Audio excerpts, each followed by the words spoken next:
시청자 여러분 안녕하십니까? KBS 9시 뉴스입니다. 여러분 안녕하십니까? 여러분 안녕하십니까? 오늘의 주 뉴스입니다. 뉴스룸을 시작하겠습니다. 조중동 한결의 경영.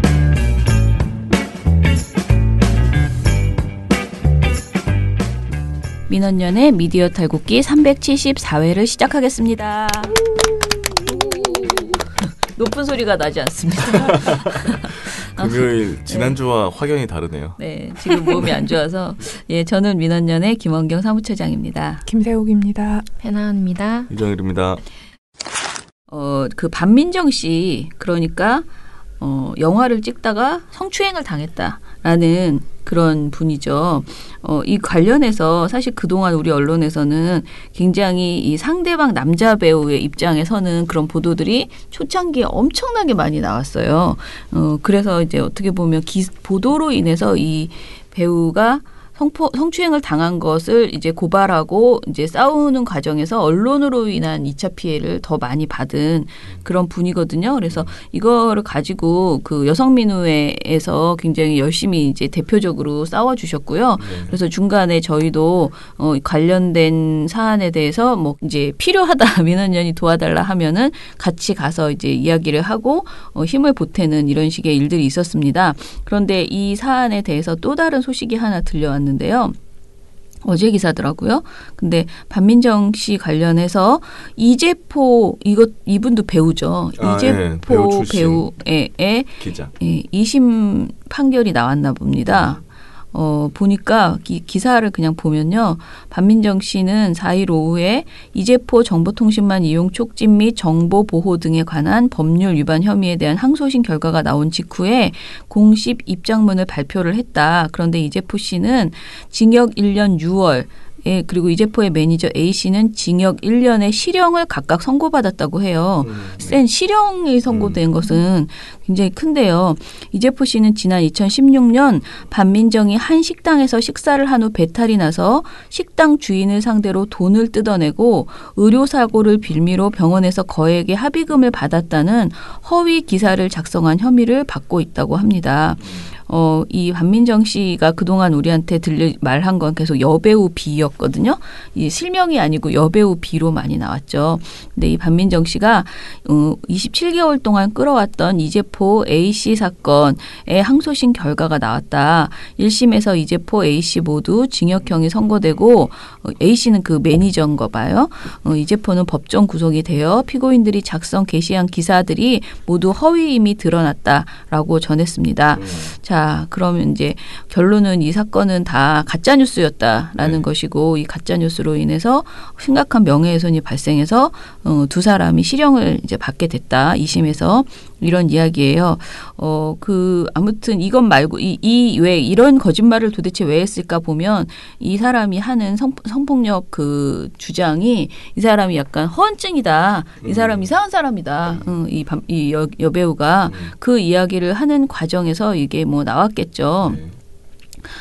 그리고 반민정 씨가 말하기를 현재도 조덕재가 그 성폭력 그 가해자거든요. 조덕재 씨는 피고인 이재포 A씨와 주고받은 자료를 토대로 저에 대한 허위 사실을 유포하며 적극적으로 추가 가해 행위를 지속하고 있다라고 설명을 했습니다. 그래서 이 사건은 성폭력 사건과 무관한 피해자의 사생활을 가짜 뉴스로 만들어서라도 부각해서 피해자의 진술의 신빙성을 무너뜨리려는 성폭력 가해자와 그 지인들의 전략이라는 점에서 매우 심각하고 중대한 범죄 행위였다라고 이렇게 강조를 했습니다.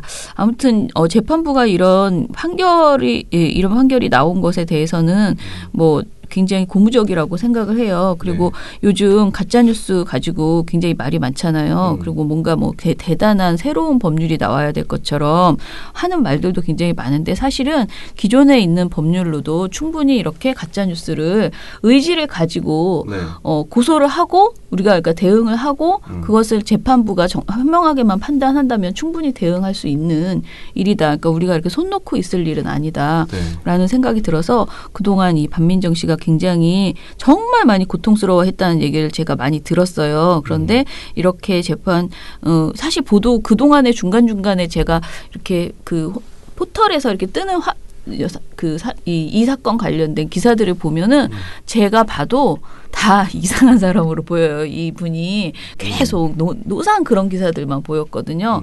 그런 상황에서도 이렇게 꿋꿋하게 이렇게 대응을 제대로 해서 어찌됐든 자신의 억울함을 이렇게 밝혀나가고 가짜뉴스에 대한 징계를 하는 것을 보니까 좀 약간 고맙다 그리고 다행이다 이런 생각이 들었습니다. 네.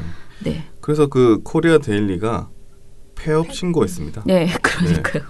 그래가지고 반민정 씨한테 사과를 하면서 폐업 신고도 했다 이렇게 얘기를 했습니다. 예전에 이건 좀 이런 사건은 아니었지만 네. 세월호 당시에 홍가희 씨에 대해서도 네네. 사실 언론들이 굉장히 확인되지 않은 이 사람을 허언 쪽으로 몰고 그렇죠. 가는 기사들이 그때도 굉장히 많았죠. 무수히 쏟아냈잖아요. 네. 이런 식으로 어떤 주장을 막기 위해서 어떤 사실을 막기 위해서 언론들이 그러니까 스스로 되게 알아서 동원되는 모습들 네. 그런 모습들에 대해서 다시 한번 좀 생각해볼 네. 정말 반성 좀 해야 된다 이런 네. 생각이 드는 판결인 것 같아요. 이번 네. 판결도. 민원연의 주성치가 뭔가요? 민원련의 주장, 성명, 치얼스입니다. 주장 성명은 알겠는데 치얼스는 뭔가요?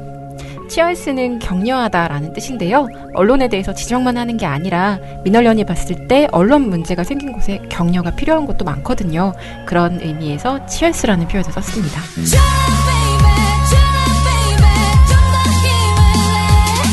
민원연의 회원으로 가입하셔서 함께 응원이 필요한 곳에 치얼스해요. 예, 그러면은 오늘 이제 주성치 스크랩 마치고 주성치로 본격적으로 들어가겠습니다.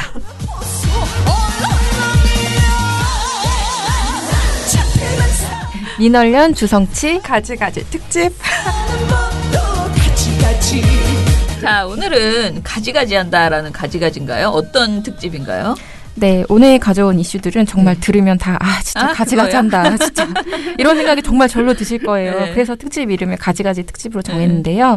먼저 첫 번째 가지가지 이 주인공은 부산일보 안병길 사장입니다. 네. 우선 부산일보의 현 상황을 말씀드려야 할 것 같은데요. 언론노조 부산일보 지부는 9월 30일부터 10월 1일까지 편집권 독립과 임단협 결렬에 대한 쟁의행위 찬반 투표를 실시했습니다. 온라인과 오프라인을 통해 진행된 투표는 제적 130명 중 114명이 투표에 참여해 94명이 찬성표를 던져서 82.4%의 찬성률로 가결이 됐습니다. 이에 따라 이제 부산일보 지부는 2일 출정식을 열고 지부장 무기한 단식 농성을 비롯한 본격적인 쟁의 행위에 돌입한 상황인데요. 부서별 지명 파업은 물론 총파업까지 연두에 두고 있다고 합니다. 네. 그러면은 이제 쟁의행위 찬반 투표 이전부터 부산일보 지부는 사실 우리가 이거 선거 시작할 때부터 얘기했었죠. 그렇죠. 그래서 우리가 본인은 아니다. 나는 정말 뭐라 그러지? 문제 없다라고 이런 식으로 얘기를 했는데 사실 지역민원연도 그렇고 지역에 있는 그 부산 지역에 있는 많은 시민사회와 또 부산일보 지부가 제일 주도적으로 1인 시위를 하거나 성명을 내거나 하면서 사장퇴진 운동을 계속 해왔었어요. 네. 자, 이 상황을 좀 얘기해 보죠. 네, 부산일보 지부와 안병길 사장의 갈등은 지난 5월 사장 배우자 박문자 씨가 6.13 전국 지방선거의 시의원 후보로 출마하면서부터 시작됐습니다. 박 씨의 부산해운대 제1선거구 시의원 출마가 공식화된 이후로 부산일보 지부는 언론사의 공정성은 물론 신뢰도에 영향을 끼칠 수 있는 일이라면서 우려를 표했는데요. 근데 그 당시 이제 안 사장은 사내 홈페이지에 아내의 꿈을 참아 좌절시킬 수는 없었다 이러면서 임직원의 어떤 선거 중립 이런 것들을 양속하면서 노조와 시민단체 우려를 다 묵살했었습니다. 근데 막상 선거운동이 딱 시작이 되니까 안병길 사장이 이 약속을 어깁니다. 선거운동 기간 중에 중고등학교 동문들 그리고 지인들한테 이제 출마한 배우자에 대한 지지 요청 문자를 보냈는데요. 이때 자기 이름뿐만이 아니라 부산일보 사장이라는 직함을 넣어서 보냅니다. 아니 근데 저는 사실은 이 아내의 꿈을 차마 좌절시킬 수 없었다 이 말은 상당히 동의가 갔었거든. 아니 그리고 처음에 이 얘기가 나왔을 때 우리가 아니 그러면 사장들은 언론사 사장이나 편집국장들의 부인들은 다른 어떤 공직에 출마할 수 없나? 왜냐하면 이 영향력이 분명히 있는 건 사실이고 남편의 영향력이. 근데 이거를 어떻게 이제 애초에 안 된다라고 말하는 게 아니고 어떤 행동은 하지 말아야 된다라고 말해야 되는 것 아닌가라는 고민이 있었어요. 애초에 이 논란이 나올 때 그런 고민 안 들었어요. 나는 부부가 활동하는 것은 자유롭게 하는 건데 남편이 그러면 그 언론사에 있다고 해서 무조건 하면 안 된다. 저 어디 공직에 나가느냐라고 말하면은 그게 맞나라는 고민이 되더라고요. 그런데 자기가 자기 스스로 약속을 했잖아. 지가 안 한다고. 그래서 절대로 중립을 약속한다. 그러면 의도적으로 보도에서도 정말 이게 자유한국당 후보로 나간 거거든요. 이 사람이 부인이. 그렇죠. 그러면은 당과 관련된 내용에서도 정말 중립을 지키고 그리고 자기의 처신에 있어서는 정말 완벽해야지 됐었는데 이게 보도에서 약간 그걸 어긴 것도 아니고 좀 어이없게 굉장히 사적으로 자기 직함을 거기다가 집어넣어서 문자를 돌렸다. 그리고 부산일보라는 게 그 지역에서 지역지 2개밖에 없거든요. 그러니까요. 부산일보 국제신문. 엄청나게 크죠. 근데 부산일보가 제일 커요. 네. 사람 대부분 부산일보를 봅니다. 당시에 이제 노조가 나가던가 출마를 못하게 해라라고 요구했던 게 사실 이유가 있어요. 평소 전적이 있거든요. 그러니까 평소에 정상적으로 잘 편집권 독립도 시켜주고 이렇게 뭔가 잘 운영을 했던 사람이라면 이렇게까지 말하지는 않았을 거예요. 어떻게 보면. 아니 그리고 부산일보 사장이랑 직함까지 넣었으면 말 다 한 거죠. 그러니까 이거는 완전히 명백하게 잘못한 거죠. 근데 이렇게 사장이란 직함을 넣어서 막 문자를 보내고 이랬는데 이거에 대한 또 거짓 해명 논란도 불거졌습니다. 하죠. 초반에 이제 부산일보 지부는 안병길 사장의 선거 운동성 그 문자 메시지 관련 제보를 받고 이를 따져 물었다고 합니다. 그러니까 안 사장은 선관위 문의 결과 직함을 사용하는 문자 선거 운동이 가능하다는 답을 받았지만 회사에 부담을 주지 않기 위해 개인 명의로 일부 지인들에게 문자를 보냈다. 이런 해명을 내놓았다고 합니다. 하지만 확인을 해보니까 안 사장이 다른 선거운동 문자 메시지에 아예 그냥 자랑스러운 진주고 동문 선후배님 50회 안병길 가로치고 부산일보 사장 가로 닫고입니다. 이런 문구를 사용했다는 사실이 밝혀졌습니다. 그뿐만이 아니라 안병길 사장은 부산일보 문화사업에 참여했던 이들의 개인정보를 선거에 활용했다는 의혹까지 받고 있는 상황입니다. 정치 권력을 위해 감시하고 또 비판해야 되는 이런 책무를 지닌 언론사의 사주가 오히려 부산일보를 사유화해서 선거에 개입한 거 아니냐 이런 지적이 나올 수밖에 없는 겁니다. 자, 그런데 이제 이 본인은 자기는 선관위 문의를 뭘 했다라고 하는데 지금 이 행위는 명백하게 선관위에서도 위법이라고 판단하는 그런 내용 아닌가요? 네, 안 사장의 그 배우자 지지 호소 문자는 부산 선거관리위원회로부터 이미 위법 판단을 받았습니다. 부산일보 지부는 안 사장이 전송한 그 배우자 지지 호소 문자 메시지와 관련해서 부산 선관위에 조사를 의뢰했는데요. 선관위는 안 사장이 공직선거법 제59조 선거운동 기간을 위반했다면서 공직선거법 준수 촉구 조치를 내렸습니다. 이게 현 공직선거법에 따르면요, 문자 선거운동의 경우 자동 동시 수신 대상자가 20명을 초과하거나 그 이하인 경우에도 프로그램을 이용하여 전송할 수 있는 자는 후보자의 예비 후보자하고 예비 후보자 여기에만 딱 한정한다고 해요. 그리고 횟수도 8번을 넘을 수 없고 그리고 선관위 신고한 딱 한 개 전화번호만 사용하게 하고 있습니다. 근데 이걸 어겼다는 거죠. 그래서 이 안 사장은 인정해요. 인정하면서 공사 구분을 못한 데서 얘기가 비롯했다. 송구하다는 말씀을 드린다라고 사과를 합니다. 근데 사람들이 그러면 인정했으면 나가 이러니까 행정처분은 사법처분이 아니다. 선거가 끝났기 때문에 공정보도 우려도 없어졌다 이러면서 나 사퇴를 못하겠다. 진짜 이런 입장을 유지하고 있습니다. 근데 생각해보세요. 사장이 부인을 응원하는 문자 메시지를 선거운동을 했어. 그럼 그 매체를 누가 믿겠어요. 아니, 정말 아내의 꿈을 위해서 그러면 자기가 내놓고 자기 자리 내놓고 아내의 꿈을 위해 뒷바라 할 수 있었잖아요. 해줄 수 있었잖아요. 누구 배우자입니다. 이렇게 문자를 하든가. 저 누구의 배우자입니다. 이 사람 찍어주세요. 이렇게 하든가. 그러니까요. 근데 배우자 출마 문제만 있는 건 아닙니다. 더 근본적인 문제는 편집권 침해에 있는데요. 안 사장은 2015년 2월 부임한 이후 꾸준히 지면을 사유화하고 또 부당하게 편집권에 개입했다는 지적을 받고 있습니다. 부산일보 지부가 밝힌 바에 따르면 안 사장과 재단 그리고 안 사장 부인 사진이 부산일보 지면에 들어간 적이 있다고도 합니다. 실제 안병길 사장과 김삼천 정수장학회 이사장이 한 아마추어 골프대회에서 함께 골프를 치고 있는 사진이 부산 아마골퍼 최강자는 이런 제목을 달고 작년 6월 16일자 부산일보 1면에 게재된 바 있습니다. 너무 궁금해. 이 사람들이 최강자였어? 프로도 아니고 아마? 부산 아마골퍼 최강자이긴 할까? 전국도 아니고 부산? 최강자면 어쩔 수 없는데 최강자가 아닐 것 같은데 내 생각에. 안병길 사장이 이제 고 박정희 유경수 추모식에 이제 참석한 사진도 지면에 게재를 했다고 하는데요. 더 놀라운 건 부산일보 공정보도위원회가 이 사실을 지적을 하자 안병길 사장은 본사 주최 행사 사진에 후원자만 얼굴이 나오고 주최자인 그 본사 대표이사 얼굴이 삭제된 거는 행사 취지에 맞지 않는다. 내 얼굴이 나오지 않는 건 상관이 없는데 부산일보 자존심의 문제다. 뭐 이런 답변을 했다고 합니다. 무슨 소리인지 잘 모르겠어요. 내 얼굴이 나와야지 부산일보 가오가 선다. 이에 대해 노조는 부산일보 구성원과 독자들 지역사회에 물어보라. 당신의 얼굴과 부산일보 자존심을 동일시하는 이가 얼마나 될지 이런 반박을 내놓았습니다. 이거 정말 사이다죠. 이 외에 부산일보 지부와 또 부산일보 기자협회가 실시한 공정보도 훼손 편집권 침해 실태조사 결과에서 응답자의 63.2%가 침해 정도가 매우 심하다 이런 답변을 내놓았다고 합니다. 근데 진짜 좀 약간 촌스럽긴 하죠. 본사 주최 행사에 자신의 그러니까 대표의 사진이 꼭 나가야지 된다라고 생각하는 것 자체가 이 어떻게 보면 신문의 어떤 신문 사진의 가치를 너무 모르는 분위기고 촌스러운 거죠.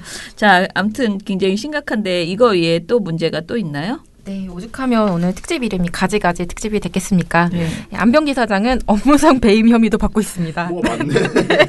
하나하나가 다 너무 커서 빨리 나가는 게 제일 좋을 것 같은데. 네. 현재 이제 부산일보에는 수익 상승에 따른 성과급 특별 보수 규정이 없다고 합니다. 근데 이제 부산일보 지부에 따르면 안 사장은 올해 3월에 부산일보의 지난해 수익이 전년도 대비 3배 정도가 늘었다는 이유를 갑자기 들어서 성과급을 임원진에 지급을 했대요. 네. 근데 이것만으로도 사실 좀 문제죠. 규정이 없는 돈을 준 거니까. 네. 근데 성과급 지급 과정에서 이미 퇴사한 임원한테 막 성과급이 가거나 2017년 임원대우였던 인사들이 여러 명 있잖아요. 근데 그중에 어떤 사람한테는 성과급이 지급되고 어떤 사람한테 또 안 갔대요. 기준이 없는 거야. 그러니까 사람들이 나는 안 받았는데 막 이러면서 이제 난리가 난 거죠.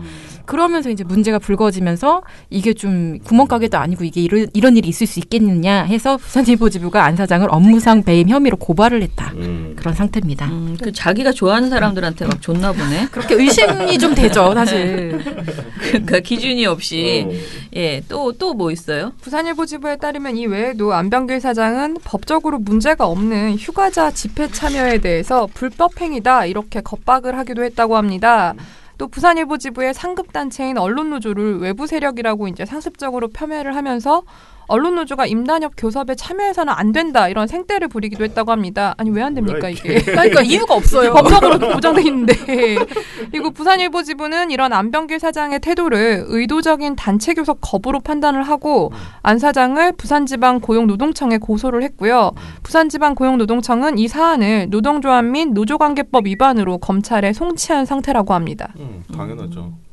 자, 그런데 이제 어찌됐든 구성원들이 이렇게 투쟁을 이어나가고 있는데, 사실 별로 이렇게 서울에서는 시끄럽지는 않은 상황이에요. 그죠? 그러면은 정수장학회가 이제 제일 중요한데요. 이 대주주, 부산일보 대주주 정수장학회에서는 어떤 움직임이 있나요?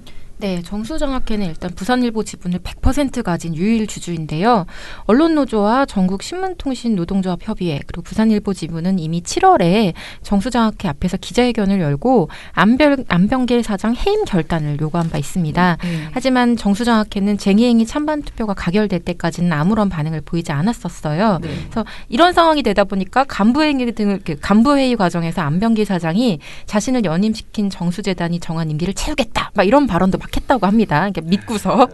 그러니까 이러니까 부산일보 지부 조합원들이 원래 이제 오늘 재단을 다시 방문해서 재단 입장을 묻고 강력하게 항의 뜻을 전달을 하려고 했는데요.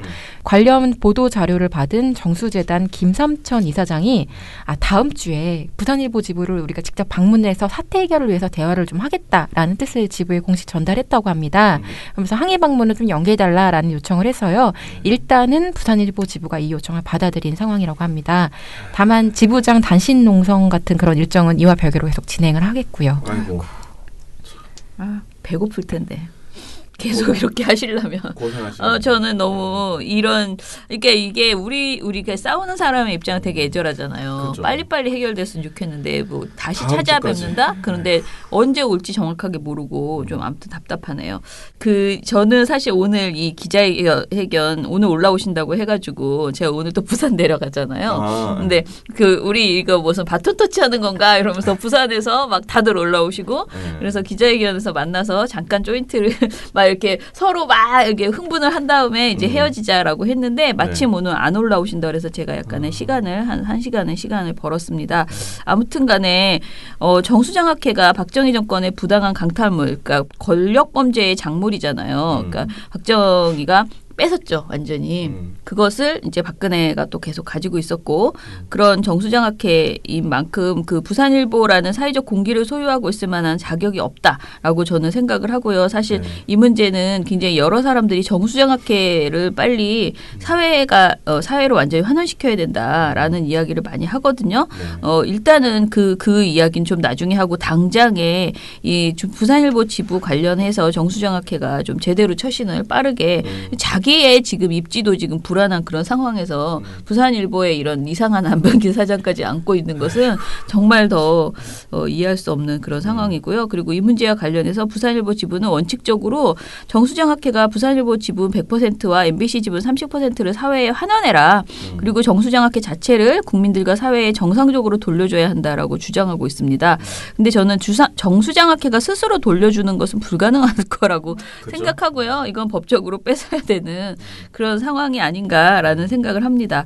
자, 요약하면 하루빨리 부산일보 안병길 사장은 집으로 돌아가고 여기서 이 일하는 거는 일단은 끝난 것 같다라고 아무튼 결과적으로 보면 고집을 피워봤자 사장으로서 어떤 제대로 된 그 일을 하기는 어렵지 않을까 싶고요. 부산일보는 지역사회의 사랑을 받는 언론으로 빨리 다시 자리를 잡고 정수장학회는 없어져야 된다라는 생각이 듭니다. 자, 이게 부산일보의 요구사항이고요. 그리고 많은 시민, 특히 부산 지역에 계신 분들, 언론 단체나 시민사회는 더더욱이 강하게 요구를 하고 있고요. 민원연뿐 아니라 뭐 전국의 많은 분들이 정수장학회 문제는 빨리 해결돼야 된다고 생각하고 계십니다. 그러니까 빨리 실현이 됐으면 좋겠습니다.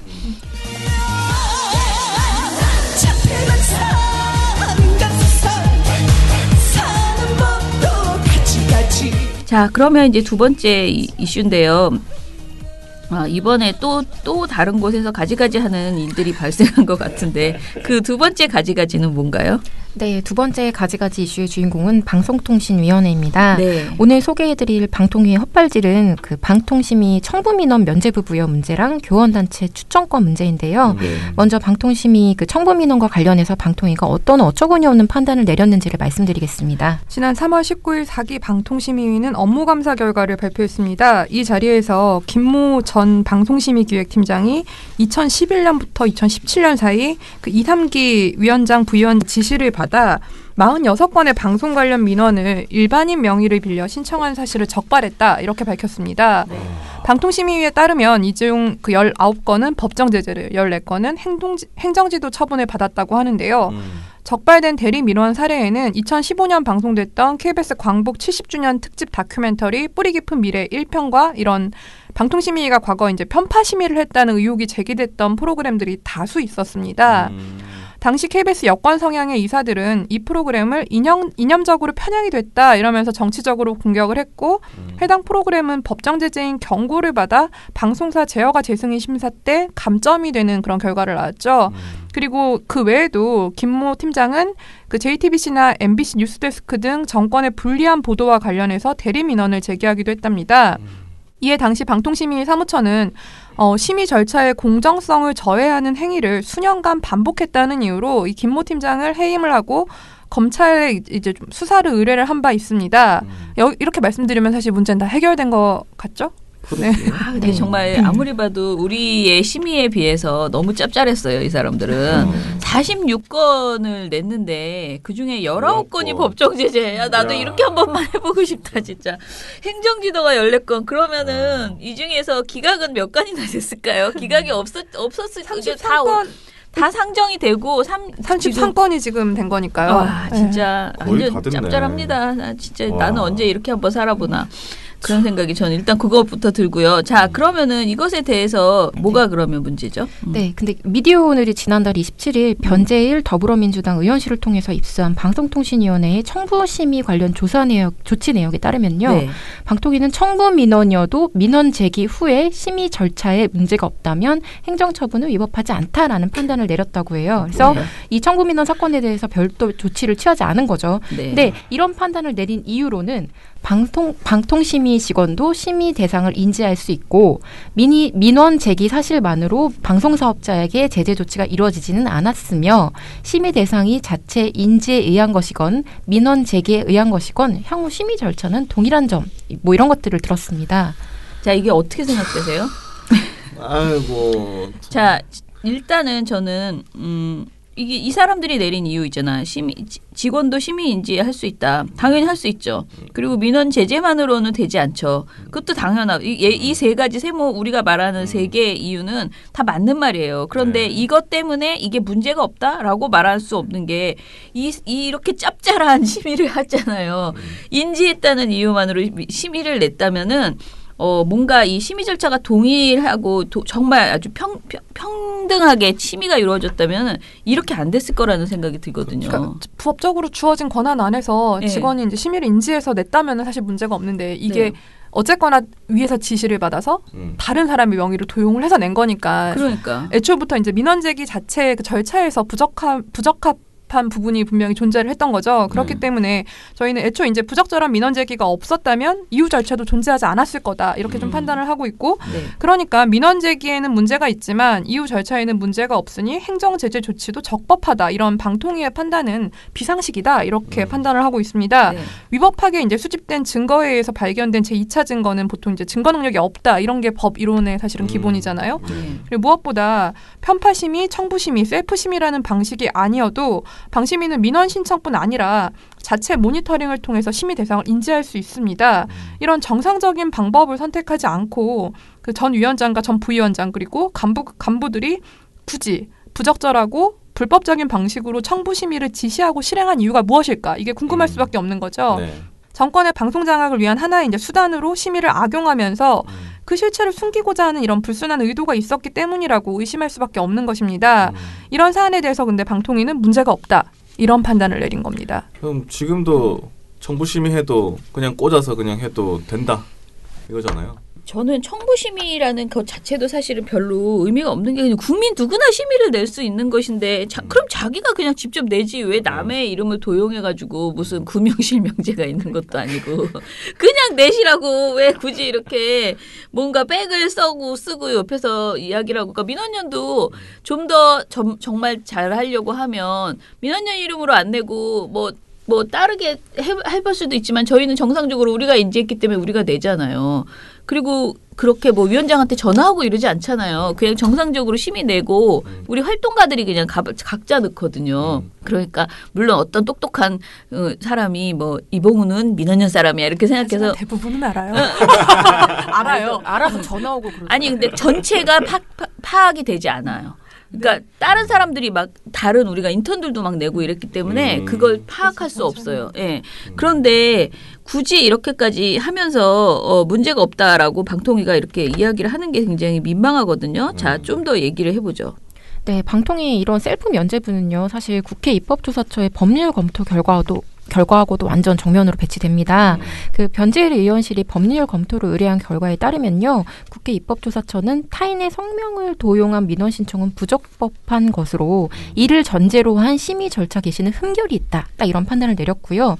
또 국회 입법조사처는 처분청은 자신이 한 행정처분에 대해서 흠결 또는 사후적으로 처리할 사유를 발견했을 시에는 행정처분의 취소 또는 처리가 가능하기 때문에 방통위가 셀프 민원에 대해서 행정제재 조치를 직권 취소할 수 있고 그리고 제재 대상자, 그러니까 방송사들이죠.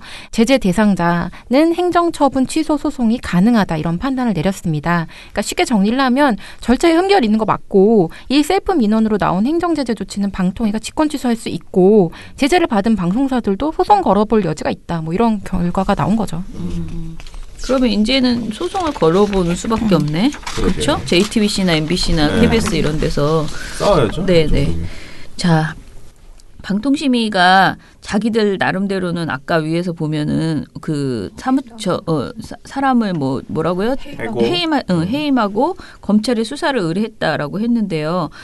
이렇게 방통심의가 나름대로 이제 적폐를 이제 청산하려고 했고 그리고 이전 시절 발생한 내부 문제를 적발해 냈는데 이것에 대해서 오히려 그 상급기관인 방통위가 그 노력에 한마디로 이제 죄를 뿌렸다 이렇게 볼 수 있는 상황 아닌가 싶은데요.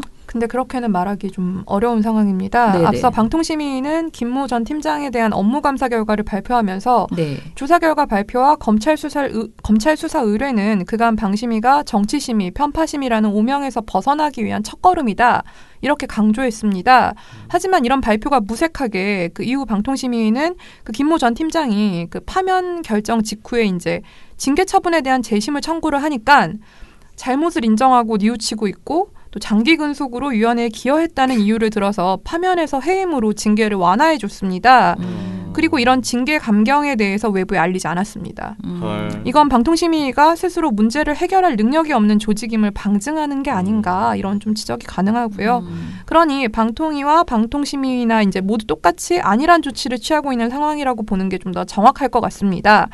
이 정부가 방송 분야의 폐단을 척결할 의지가 있냐 이런 의심을 피하고 싶다면 지금이라도 방통위가 부적법한 절차에 따른 방통심의 심의 결과를 토대로 이제 취한 행정제재 조치에 대한 직권 취소를 이제 뭐 여기서 소송 걸기 전에 알아서 먼저 적극 검토해야 된다고 생각합니다. 이 사람 제가 최근에 들었던 이야기 중에서 방통심의위원 누군가가 저에게 이렇게 말했잖아요. 우리의 권위를 지켜야 된다. 우리 방통심의의 권위를. 그래서 심의도 네. 기각도 함부로 안 하고 정말 열심히 꼼꼼하게 보시고 그다음에 센 징계를 줄 때는 반드시 우리가 이런 그러니까 불복해서 재판을 걸지 않도록 우리가 권위 있는 판결을 내리기 위해서 엄청나게 노력한다라고 얘기를 했거든요. 네. 그래서 그렇게 살살 주고 있다라는 것이죠. 네. 그런데 문제는 정말 권위를 깨고 있는 건 자신들 스스로라는 그렇죠. 생각이 들어요. 지금 이걸 봐도 방통위나 방통심의 스스로가 자신들의 그런 어떤 결과들에 대해서 권위를 세우기 위해서는 아닌 건 아닌 걸로 분명하게 징계를 그렇죠. 하고 완전히 취소 조치를 하고 이런 것들을 해야 되는데 좋은 게 좋은 거다 하면서 이제 끌고 가고 있는 근데 자기들만 좋아. 국민은 계속 안 좋아. 그런 상황이 반복되고 있는 뭔가요? 이게 지금 막 서클인가? 자기들끼리 막 엄청 친하면서 얼싸절싸 하면 되나? 막 화가 나는 그런 상황입니다.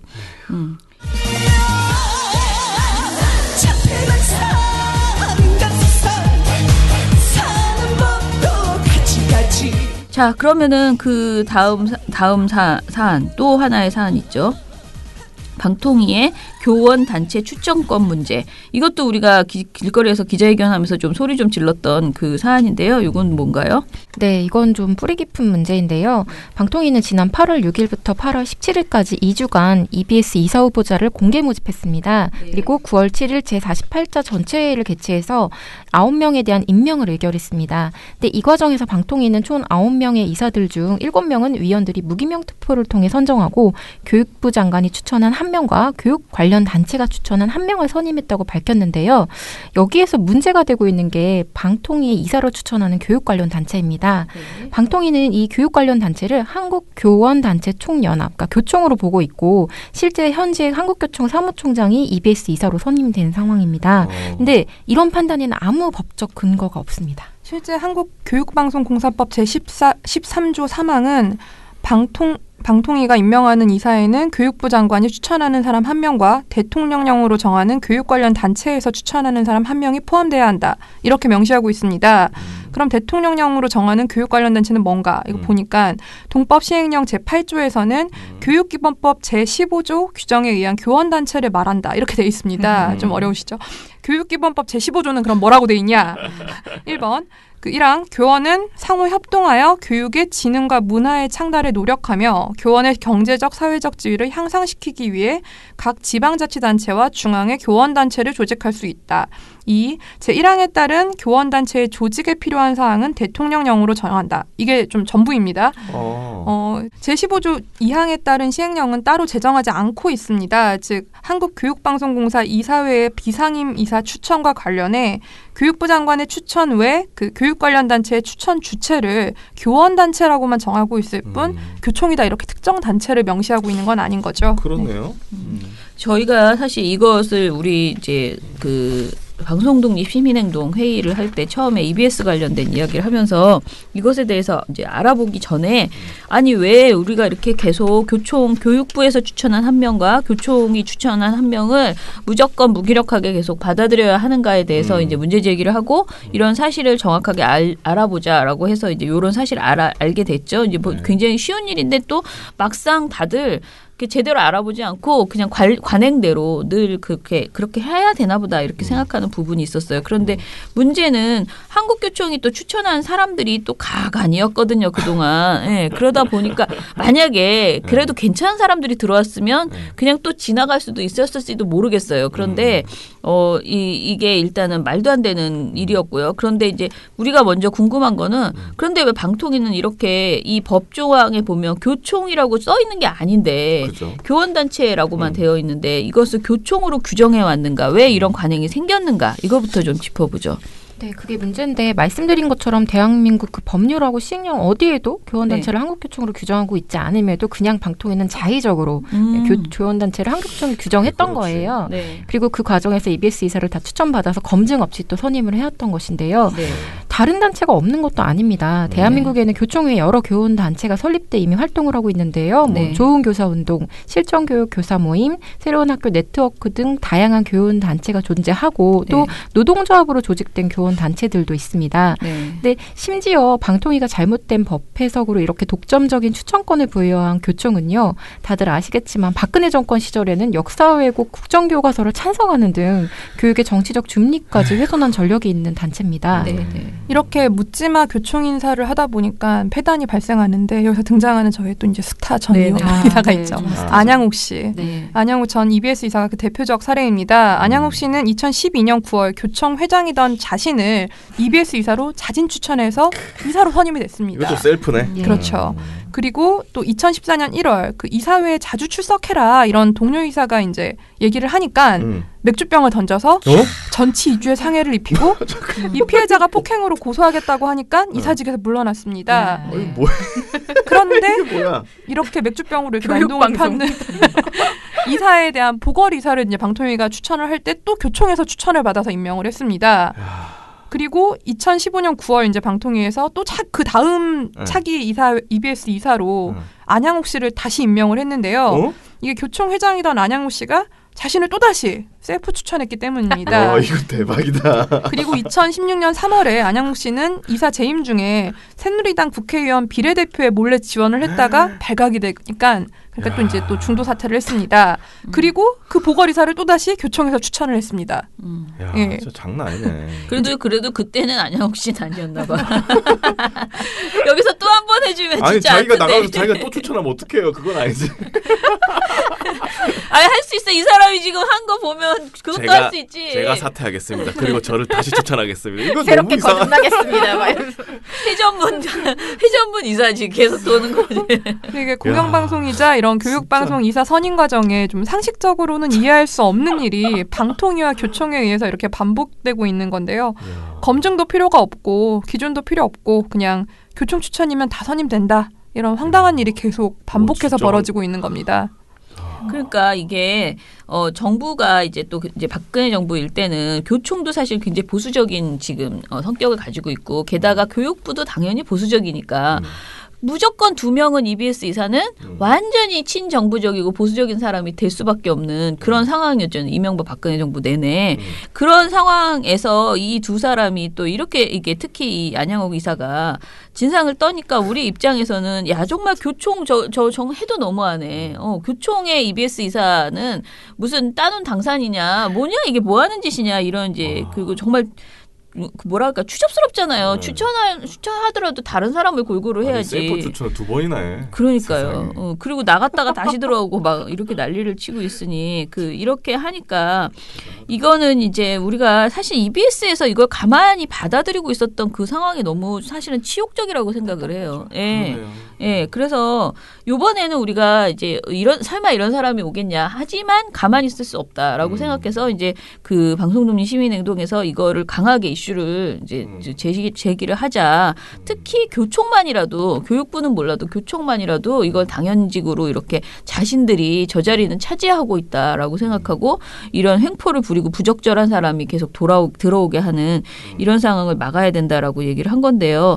자, 그러면 이제 한국교육방송공사법이 있는데 이 교육방송이사법에는 지금 이 교총이 이런 식으로 들어오는 것이 맞나요? 일단 교육방송공사법이 EBS 이사를 선임할 때 교육 관련 단체의 추천을 받으라고 애초에 한 거는요. 네네. 그 취지는 교육 현장의 목소리를 반영하자 이런 취지로 마련한 겁니다. 근데 방통위는 시행령 그 미비를 악용해서 사실 공영방송 EBS 이사 자리를 교총의 사유물로 전락을 시킨 거죠. 근데 방통위가 어떤 근거로 이렇게 특정했는지 명확히 일단 그것부터 밝혀내야 할 것이고요. 이 과정에서 좀 부적절한 행위나 행정 처리가 있었는지 감사에 착수해서 책임을 분명히 하고 잘못을 바로 잡아야 한다고 봅니다. 현재 방송독립시민행동은 감사원이 나서서 방통위의 위법한 관행에 대해 조사를 하고 이 잘못을 바로 잡아줄 것을 요청하기 위해서 국민감사 청구 운동에 돌입을 했습니다. 국민감사 청구운동은 이달 말까지 진행이 되고 시민들의 청구서 연명부를 취합해 감사원에 제출할 계획이라고 합니다. 청구서 연명부는 이제 방송독립시민행동 홈페이지에서 내려받아 참여하실 수 있거든요. 홈페이지는 네이버에 이제 방송독립시민행동을 치면 나오니까 좀 많은 관심을 가져주시면 좋겠습니다. 저는 위법한 관행인 것은 맞다고 생각을 하는데요. 이제 여기서 누군가를 이제 치려고 작정을 하면 또 거기서는 이렇게 안 나올 가능성도 지금의 감사원도 그럴 가능성이 있고요. 아마 결과적으로 제 생각에는 이제 이것은 위법한 관행이다.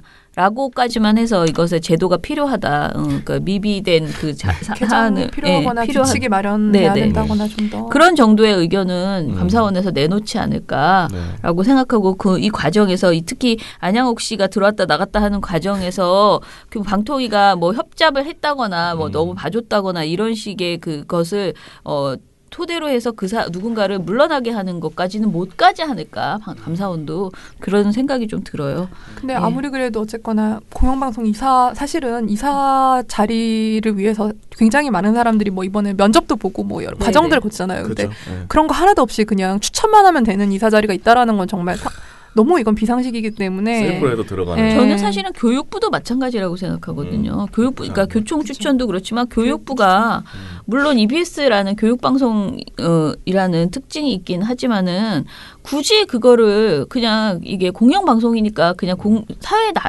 이게 그야말로 많은 사람들이 그냥 함께 참여해서 공영방송답게 꾸려 나가면 되는 것이지 거기서 교육부가 간섭해서 누구를 추천하고 자신들의 힘을 발휘하려고 하는 것도 굳이 할 필요 없다라는 생각이 들어서 이렇게 당연직 이사 2명이 다 사실은 말이 안 된다라고 생각이 들어요. 미령곰탱님, 어제도 잘 들었습니다. 한마디로 무능력자인 방심이가 어떻게 저렇게 뻔뻔하지라는 생각이 들더군요. 솔직히 방심이가 잘했으면 오구오구 잘했어요 우쭈쭈 하면서 이번 유튜브 가짜뉴스 찾기도 응원할 텐데 솔직히 못하는 방심이가 저거를 한다고 하니 오히려 가짜뉴스를 진짜뉴스를 할지 의문이군요. 좀 이 말은 맞아요. 그죠? 다 문제 없다고 할까 봐 그것도 걱정입니다.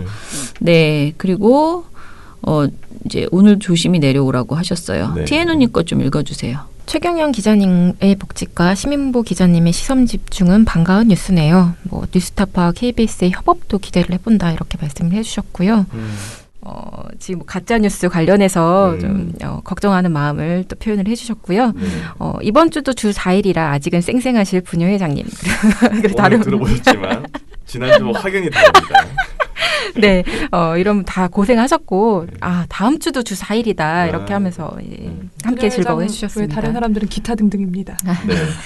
그리고 금요일을 피한 휴일이라 주성치는 살아남았다, 이러면 이렇게 기뻐해 주셨는데요. 지금 미리 다 녹음을 하고 있기 때문에, PD님이 열심히 편집을 하고 계시기 때문에, 다른 방송도 살아남을 것이다, 이렇게 생각합니다. 네. 444046님, 오늘은 처장님이 덜 받으신 것 같네요, 라고. 제가 어제 그랬어요?